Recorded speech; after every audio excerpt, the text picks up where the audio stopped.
तो what is up guys, welcome back to another video of समझा दे भाई यूट्यूब चैनल। और आज की वीडियो के अंदर हम अपने हिंदू मैरिज एक्ट के टॉपिक को आगे बढ़ाने वाले हैं। तो एक बारी क्विक रिकॉल कर लेते हैं कि अभी तक हमने क्या क्या देख लिया है। तो सबसे पहले हमने समझ लिया हिंदू कौन थे और डेफिनेशंस देख ली।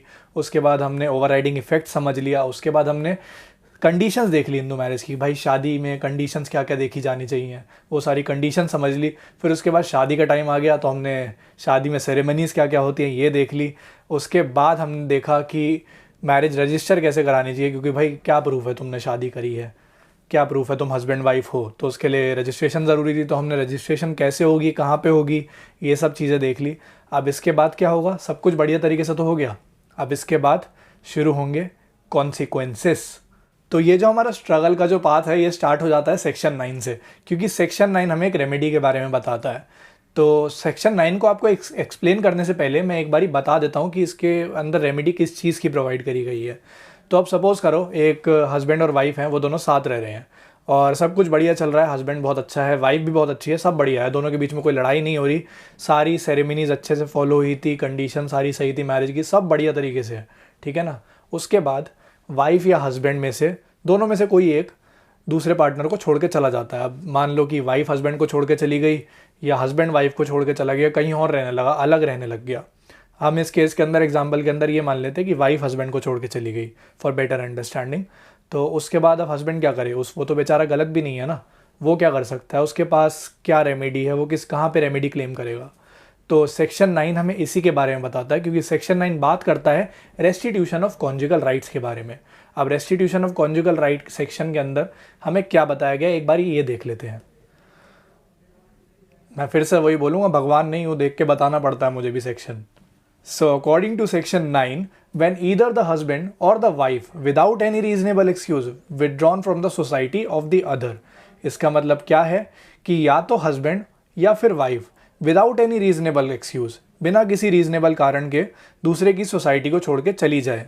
इसके बाद क्या होगा, द एग्रीव्ड पार्टी, जो परेशान पार्टी है, जो सफ़र कर रही है, वो वाली जो पार्टी है, may apply petition to the district court, यानी कि वो एक पिटीशन अप्लाई कर सकती है टू द डिस्ट्रिक्ट कोर्ट। कहाँ अप्लाई करेगी, डिस्ट्रिक्ट कोर्ट के अंदर अप्लाई करेगी। और किस चीज़ की पिटीशन अप्लाई करेगी, रेस्टिट्यूशन ऑफ कॉन्जुगल राइट्स की।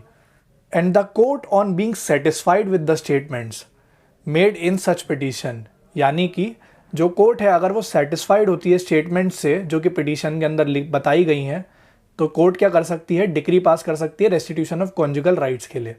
और कोर्ट को डिग्री पास करने से पहले एक और चीज़ देखनी पड़ेगी, वो क्या चीज़ है, वही इस सेक्शन के अंदर आगे भी बताई हुई है।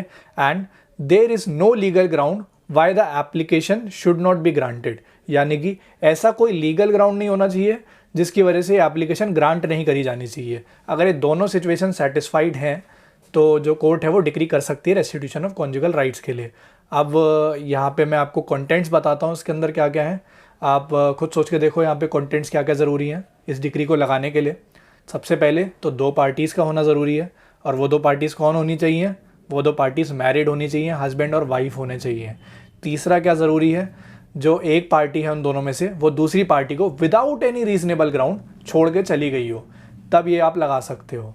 और अगर उसके पास रीज़न है तो वो ऑब्वियसली उसको ही प्रूफ करना होगा। ये इसके अंदर आगे एक्सप्लेनेशन भी दी हुई है कि अगर रेस्टिट्यूशन ऑफ कॉन्जुगल राइट्स की पिटीशन आती है और जिस पार्टी के अगेंस्ट पे आती है तो बर्डन टू प्रूफ उस पार्टी के ऊपर चला जाता है। सपोज हस्बैंड ने वाइफ के अगेंस्ट पे पिटीशन डाली है तो वाइफ को प्रूफ करना पड़ेगा कि भाई उसने क्यों छोड़ा अपने हस्बैंड को, वो दूर जाके क्यों रह रही है उससे। अब हो सकता है उसके पास या तो कोई रीज़नेबल ग्राउंड हो कि भाई मारता पीटता हो या उसका कोई अफेयर चल रहा हो सकता है कोई रीज़नेबल ग्राउंड हो, या हो सकता है कोई रीज़नेबल ग्राउंड ना हो। अगर रीज़नेबल ग्राउंड हुआ तो डिक्री उसके अगेंस्ट में पास नहीं होगी, और अगर रीज़नेबल ग्राउंड नहीं हुआ तो डिक्री उसके अगेंस्ट में पास होगी। अब इसके बाद एक सबसे बड़ा क्वेश्चन आ जाता है कि भाई चलो डिक्री उसके अगेंस्ट में पास हो भी गई, पार्टनर के अगेंस्ट में पास हो गई, चाहे हस्बैंड हो या चाहे वाइफ हो, उसके अगेंस्ट में डिक्री पास हो जाती है। अब इसके बाद क्या होगा, तो बेसिकली देखा जाए तो सही मायनों में तो उस पार्टनर को मानना पड़ेगा, जो कोर्ट डिक्री पास करेगी, ऑर्डर देगी, वो उसे मानना पड़ेगा। अब वाइफ के अगेंस्ट पे डिक्री पास होती है तो वाइफ को ये बात माननी पड़ेगी कि भाई जाओ जाके अपने हस्बैंड के साथ रहो। बट एक केस लेके चलते कि वो नहीं मानती, तो फिर उसके बाद क्या होगा। अब नॉर्मल सेंस में देखा जाए तो उसको सज़ा मिलनी चाहिए ना, अगर एक ले मैन लैंग्वेज के अंदर हम बात करें तो। बट एक्चुअली इसके अंदर कोई एग्जीक्यूशन नहीं है, क्योंकि कोर्ट सिर्फ इसके अंदर डिग्री पास कर सकती है। अब उसके बाद भी अगर जो पार्टनर है वो साथ आके नहीं रह रहा है तो उसका कोई डायरेक्ट एग्जीक्यूशन नहीं है, बट इसकी डिग्री इनडायरेक्टली बहुत चीज़ों में रेमेडी प्रोवाइड कर सकती है। अब उसका मैं आपको एक एग्जांपल दे देता हूँ, वो आगे जाके हम डीप में डिस्कस करेंगे नेक्स्ट वीडियोस में। तो इसके एग्जांपल के अंदर हम देखें तो फॉर सपोज अगर वाइफ छोड़ के गई है तो वो अपने हस्बैंड से मेंटेनेंस क्लेम नहीं कर सकती, क्योंकि भाई हस्बैंड तो मेंटेन करने के लिए मना ही नहीं कर रहा ना, उसने थोड़ी बोला तुम जाके दूर रहो, और वो कुछ आपके साथ क्रुएल्टी वगैरह भी नहीं कर रहा है। तो आप अलग रह रहे हो तो आपकी जिम्मेदारी है, आप अपना खुद संभालो, आप मेंटेनेंस कैसे ले सकते हो। दूसरा, आगे चल के ये डेजर्शन में कन्वर्ट हो सकता है और एक ग्राउंड ऑफ डाइवोर्स भी बन सकता है। अब डेजर्शन क्या है वो हम सेक्शन 13 की वीडियो में डिस्कस करेंगे। डेजर्शन बेसिकली जब दूसरे की सोसाइटी को 2 साल से ज़्यादा हो गए हों छोड़े हुए, अगर कोई पार्टनर 2 साल से ज़्यादा से दूर रह रहा हो तो वो डेजर्ट कर चुका हो अपने पार्टनर को, तब डेजर्शन का ग्राउंड आता है। ये हम सेक्शन 13 में बात करेंगे आगे चल के, फिलहाल के मैं आपको एक एग्जाम्पल के लिए बता रहा हूँ।